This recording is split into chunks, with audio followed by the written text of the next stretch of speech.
Well, it's Oscar Sunday, and we're done with themes until October, which is good because now we don't have to come up with theme weeks or anything like that. This isn't the Gong That was Show. your idea.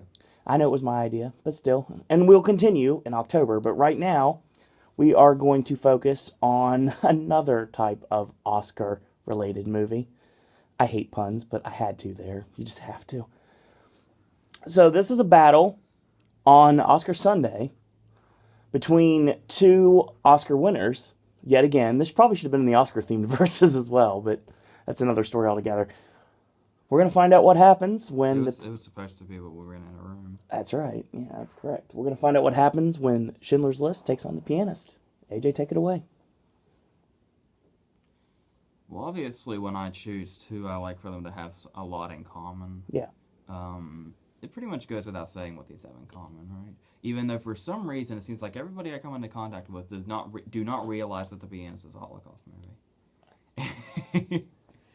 So, for those of you that don't know that, it is. So, and they're often very much compared. Like, Roman Polanski is a Holocaust survivor. Like he was a kid, and his dad like helped him escape through a fence. Is the story that I heard. Mm. And so obviously he had always planned to make this movie at some point. He didn't want to make it a story about his life, but he wanted to tell the story of what he had witnessed, more or less. Makes sense. And he found the guy that Brody plays wrote a book or a memoir or something about it. And that's when he decided to. Spielberg, while developing Schindler's List, had wanted Polanski to do it. But Polanski turned down the offer because I'm not really sure. Maybe it hit too close to home, possibly. Or maybe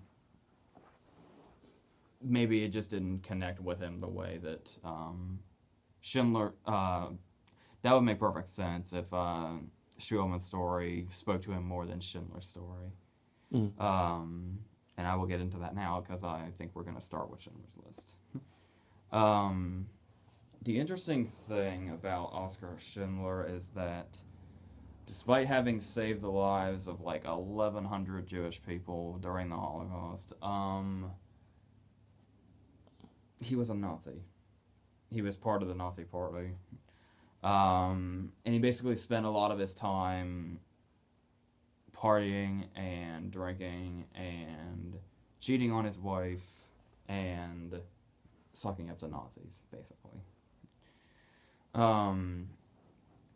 So basically, what he started to do was he owned this factory that made like pots and pans and all that. This huge factory, and he needed workers. So he started finding Jewish people who were essential, who could basically work for him, and they were able to be basically pulled out of any certain death and put to work in the factory.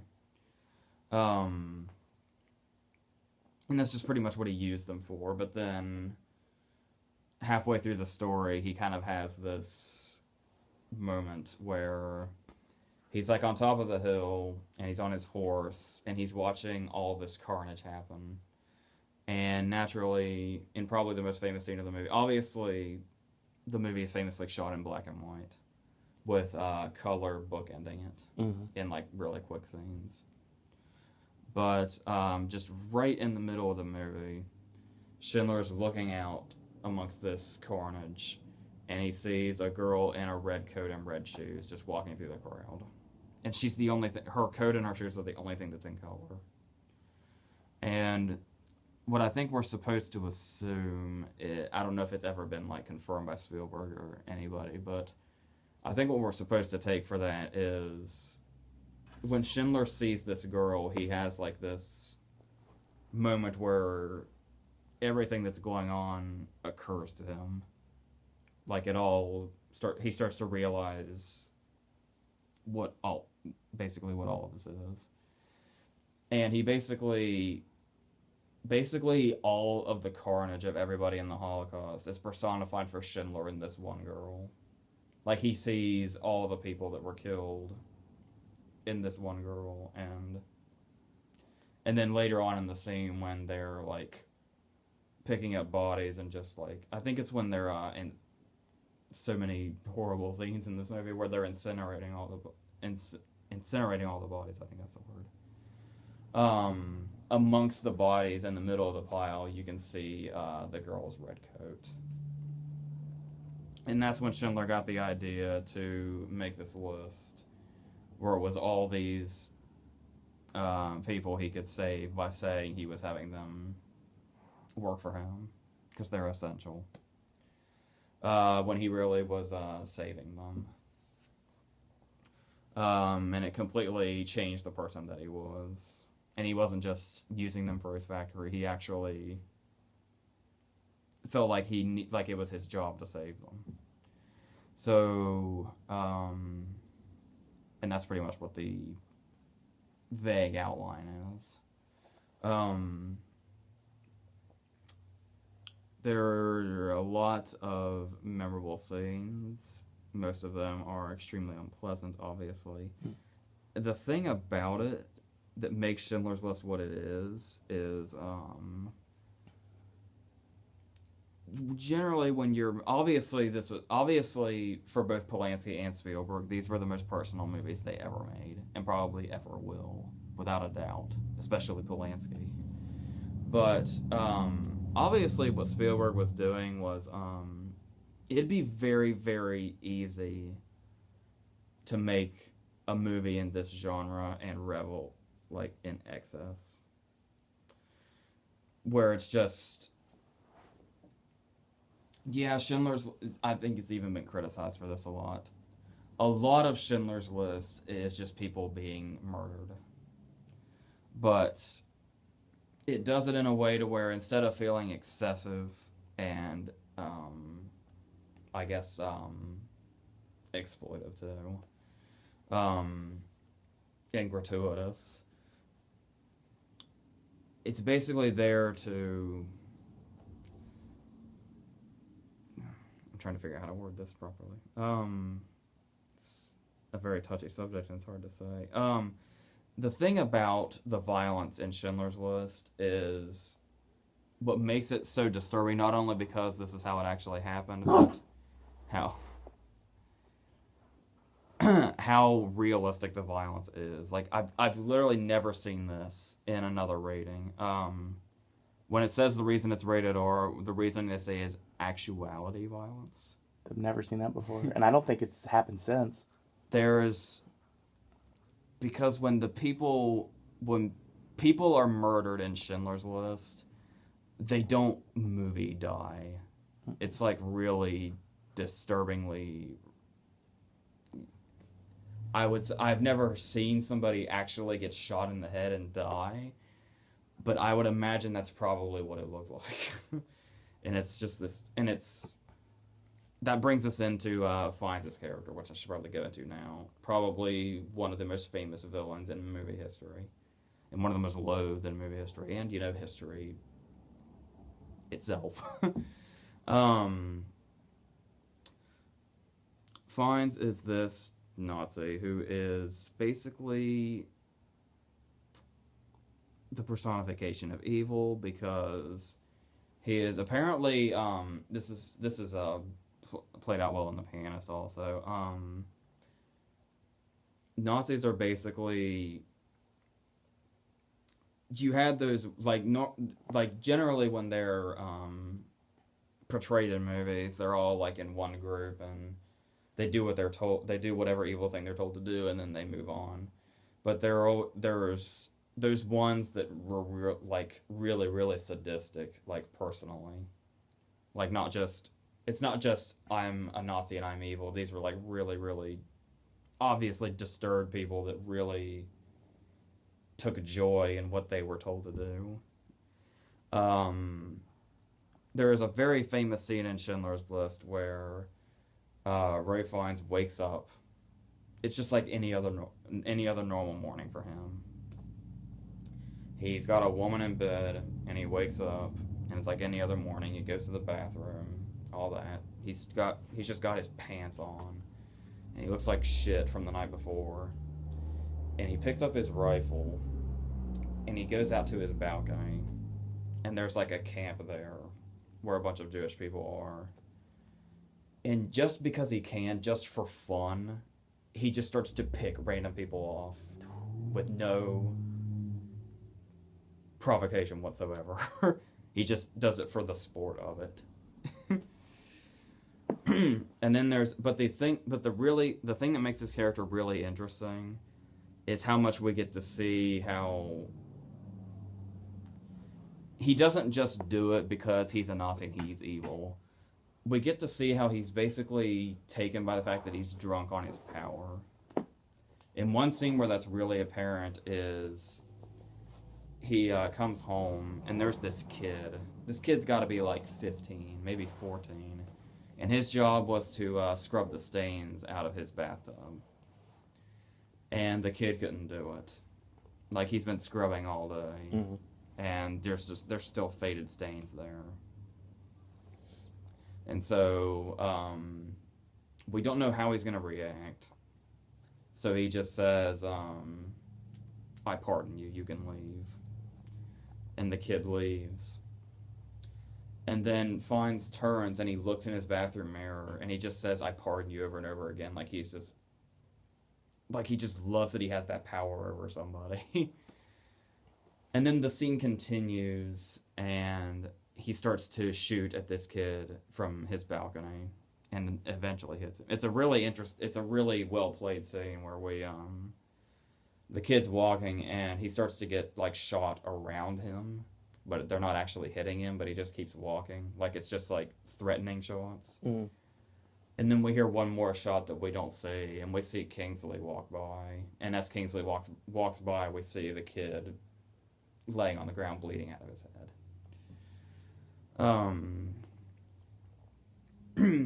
And there's the... It's really hard to get out of your head. The scene where it's Fonz's first scene, I think, where he's showing up and there are these engineers and they're building this building, and this engineer comes up who is a Jewish woman, and she's talking about how they're gonna have to take it down and completely reconstruct it because the foundation is off. Mm. And obviously she's telling the truth. But Fiennes says to shoot her in the head. So they take her and they shoot her in the head, and just the way that she drops is just really haunting because, like I said, when people die in Schindler's List, it's not a movie death at all. And then finally they say, after they've killed the engineer who was doing her job, they ask Fiennes, so what do we do now? And Fiennes' response is, well, obviously you do what she said. It's an evil, evil person. It's worth noting that, and also another thing I couldn't help but notice about him, and I guess it kind of shows his true character. I got a point with this. It'll sound weird at first. Obviously, Ralph Fiennes is known for being an extremely good-looking guy. The interesting thing I found about this character is basically when he's in the Nazi uniform, he looks like Ralph Fiennes in a Nazi uniform. But when he's like at home and when he's out of the uniform and when he's just like being himself, he looks like shit. He looks like this drunken sack of nothing. So I think that's part of the whole... His character also personifies when the Nazis put on that uniform, they felt like they were practically godly, I guess. This guy that he played clearly felt like he had the power of God in him. It's also worth noting, real quick, that it's considered one of the biggest, like, what the fuck Oscar moments that he lost the Oscar for supporting actor to Tommy Lee Jones for The Fugitive. Nobody to this day knows how that happened. Everybody loves Tommy Lee Jones in The Fugitive, of course, but this performance is just like... If you were to go around and talk to any movie fan in the world, and you say, give me 3 of the best villains in movie history, they would say Darth Vader, they would say Hannibal Lecter, and they would say Ralph Fiennes in Schindler's List. Generally. That's probably the response you would get. He did win the BAFTA, though. He lost both the Oscar and the Golden Globe to Tommy Lee Jones, but he took the BAFTA. So, but regardless of that loss, this is definitely going to be I don't know if this is a good thing or not, but this will be the performance he's always known for, and it's, despite the despicable character he plays, a very beloved performance. Because obviously Ralph Fiennes isn't a real Nazi, so we can love him for his performance. Yeah. And then there's Ben Kingsley's character, Itzhak Stern, who is the Jewish guy who helped Schindler basically conduct all of this. He is basically Schindler's right-hand man. And Kingsley is magnificent here because it's a really, really subtle performance. Like, you have Schindler's a really complex character. You've got Fiennes doing his thing. Just everybody. And Beth Davidson and Caroline Goodall gets to do their thing. Kingsley is just there as, like, Schindler's conscience. And his performance never goes out of that subtle territory. He's always completely grounded. And he never, like, tries to upstage anybody. He's just really grounded in that performance, and it really brings a gravitas to the movie that's extremely important. And it kind of sucks that Kingsley doesn't get the praise that his co-stars do, I guess. Not to demean them, though. And of course, Liam Neeson giving probably despite his newfound fame as an action hero, obviously his most beloved performance is probably, because obviously just explaining who he is and what he did, it's obvious that Schindler is a complex character. Like, he's got to be the fun-loving party guy that's a womanizer, and then he's got to be, there's times where he's like really hardened and intimidating, and then there's the big ending scene where he breaks down, where he's talking about how the stuff that he sold, and how he literally went broke gathering up all the people on the list and saving them. And there's that big moment at the end where he's saved like over 1,100 people, and then he finds like it's a ring. And he realizes that with that, he could have bought one more person. And despite having saved over 1,100 people, the fact that he could have saved one more and couldn't, that one person is probably murdered somewhere. He just has a full-on emotional breakdown. His big Oscar scene, if you will. So obviously, now, I suppose it's worth noting that Schindler's List, especially in comparison to The Pianist, gets some flack, believe it or not. Naturally, with Spielberg's name, you're always going to have those people that say, oh, it's a Spielberg movie, it's automatically too sentimental. Obviously, Schindler's List is anything but a sentimental movie, no matter what people who hate Spielberg will tell you. The ingenious choice to shoot it in black and white makes it feel like real footage. Yeah. Especially the way it plays out. The whole movie is just perfectly crafted. Like, it's probably one of the most well-deserved Best Director Oscars that's been given out. There were some things, apparently, that the movie didn't touch on that would have made the story possibly a little more complex and morally ambiguous, I guess. I didn't know this. I had to read on it, but apparently there were a couple of things that we didn't touch on, like the fact that I guess Emily actually helped him, like, through most of this, and he was, like, still continuously cheating on her, like, still doing the womanizing thing. And apparently there was this whole thing where, like, they make the list look like this sacred thing in the movie, but apparently in real life, people were like, there were like bribes and like corruption that kind of went into getting your name on the list. but the movie never really goes into that. But the movie's already 3 hours and 15 minutes, and sure, those are things where it does seem like maybe they're trying to play the story up a little more, I don't know, stoic than it is, because it wasn't as, I don't know. I don't know how anybody can look at Schindler's List and say it, held back. So even if there were some details that weren't explored. So, it's, yeah, it's emotionally taxing to watch, for sure. Definitely. And as most people will tell you, it's probably one of the most well-made movies that has been produced. So, and obviously it won the Best Picture Oscar, as well as it won Picture, Director, and 5 more. Steven Zweig's screenplay as well. As far as The Pianist is concerned, obviously The Pianist, as I said before, The Pianist is extremely personal because this is Polanski basically filming what he witnessed when he was actually there, when he was a kid.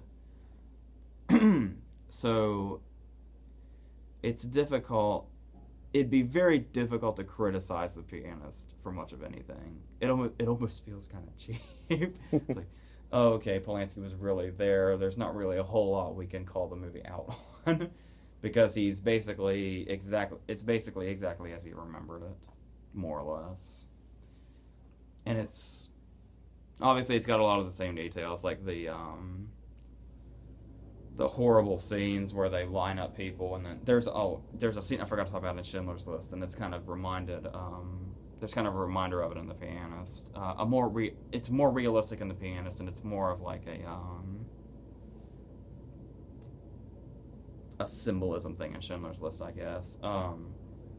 There's a scene in Schindler's List where Fiennes goes out back with the guy that he tells the guy to make a hinge for him. And the guy makes the hinge in like 30 seconds. But then he says, well, if you can make the hinges that fast, why haven't you made more? And he has like a small basket of them that he's made today. So Fiennes is going to take him out back and shoot him. So he pulls out his gun and he shoots it as many times as he can, and it never goes off, like it's jammed. So he pulls out his other gun and it doesn't go off either. So the guy lives because Fiennes just can't shoot him. And there's that moment of impending dread where the guy's expecting it. That does not have as happy of a payoff in The Pianist. There's this really harrowing scene where it's all of them are laying face down on the ground, and the guy's walking through and he's shooting them in the head one at a time. And he gets to the very last guy and he runs out of bullets. So the guy that knows he's about to be shot in the head has to lay there and wait as the guy reloads his gun. Which you can only imagine was probably like the longest 10 seconds of that guy's entire life. Right before that was it. And there's the horrific scene where they're watching Spielman and his family are in the window and they're watching from across the street as the apartment across the street is being raided. And just because, once again, not being provoked, one of the people in this family that's on a top floor is an old guy in a wheelchair. And just because, they pick up the guy still in the wheelchair and throw him over the balcony into the street below. Just because. And there's the moment where they realize that they're trapped because they build those walls at the end of the streets. The thing about The Pianist, though, that's significantly different from Schindler's List is Schindler's List kind of depicts it as a different way of survival. That's obviously the key to like both these movies. I think what I've heard Polanski was trying to convey with The Pianist is the fact that there's really no saying whether or not you're going to survive in that situation. It was basically luck and fate. if you had luck and fate on your side, it's pretty much the only way you were going to survive. And that's why throughout the entire, what apparently is a completely true story, Spielman basically lives through The Pianist strictly through luck and the kindness of strangers. That's all he had, pretty much. And it's basically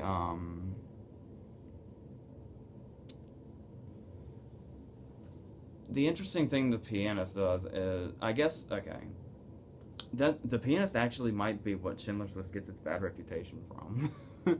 Because I don't know how it was before then, but they're like 9 years apart, I think. Obviously, Schindler's List has a fairly happy ending because we see all the real life, the big ending where we see all the real life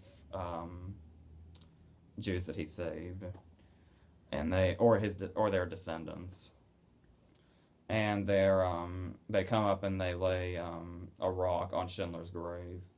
It's also worth noting that the very last shot of the movie is all the Jews have laid rocks on Schindler's grave to commemorate him, and then the shadow of a person we don't see comes up and lays a rose on the grave. And for a while, it was never confirmed who that person was. Most people assumed it was Spielberg. It's Liam Neeson, which is also very appropriate. Nice. And Schindler's List does what it can to end on a happy note, because the people that got saved did get saved. But what The Pianist is saying is, despite the fact that Spielman survived, there was no happy ending for him because he had lost everything. Like, he was alive, but pretty much his reason to live, like his family, they were gone. So pretty much the piano is pretty much the only thing that he had. That's even him playing the piano is what plays over the end credits, because that's basically all he had to live with after that. So yeah, it's worth, and it's basically Schindler's List thing was basically to present the Holocaust, and The Pianist is to basically witness it with it out of your control. So it's hard to say since they both take different approaches to it.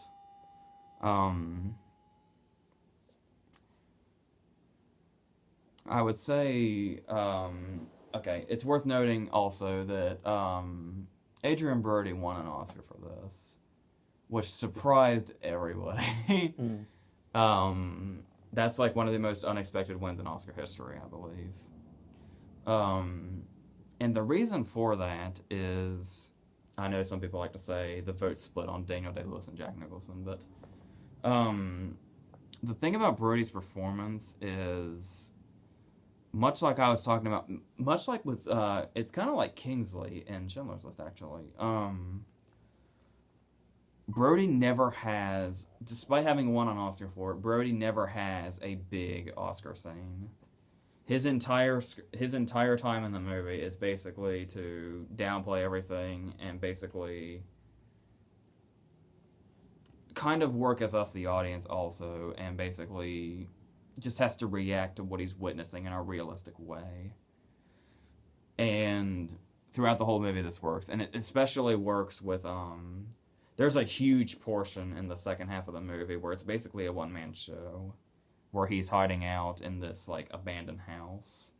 And every now, like, he has, like, this officer or whatever, somebody just helping him. Like I said, just the kindness of strangers and luck was basically all he lived off of. And somehow miraculously survived. If you want to put survived in quotes. So, a lot of people like to give The Pianist credit for being the more vigorous, realistic approach to it. And yeah, it has the advantage of Polanski was actually there to witness this and was able to put it on film despite how personal it was. So there will be I'd say the people that are more of the not to take anything away from how emotionally powerful The Pianist is, but those people that don't like the... Okay. I'm trying to figure out the careful way to word this. Tread lightly. Yeah. The people who don't believe that hope is necessarily a good message to get from this are the ones that go for The Pianist. And find it just more effective in general because it is the more realistic approach. Because like I said, with Schindler's List, you end on, at least the people that survived did survive. The Pianist ends on, we may have survived, but to what cost, and what are we surviving for after a while? So, it really just depends on your approach on which movie you prefer. I would take Schindler's List, just because while The Pianist does have that, personal, realistic approach to everything, and like showing it exactly as it was. As far as movies are concerned, there's just something undeniably... There's a whole... Okay, The Pianist works because of how realistic it is and Brody's performance. But there's so many more things about Schindler's List, in my opinion, that really bring it together and make it the masterpiece that it is. So, like, not only is it well crafted as taking us there and making us feel the pain and seeing the horrific things that happened in a realistic light, it also does it extremely cinematically. What The Pianist does not feel cinematic, really. So, personally, I would take Schindler's List, but I guess it just really depends on your approach, which one you would prefer, so... I think that's about that. All right, well, next week we actually just suffered another loss in the entertainment community, and we're actually going to do, I guess you would say, a tribute versus, because Somewhat. in essence we are, because this is a battle between two movies that on the surface really don't look like they belong against each other. Yeah. But somebody a long time ago did say that they probably do compare them, so we're going to find out what happens. So that will be next week, and hopefully you are getting ready to enjoy or have enjoyed the Oscar ceremony. We'll get our recap out to you guys tomorrow. So, AJ, any parting words?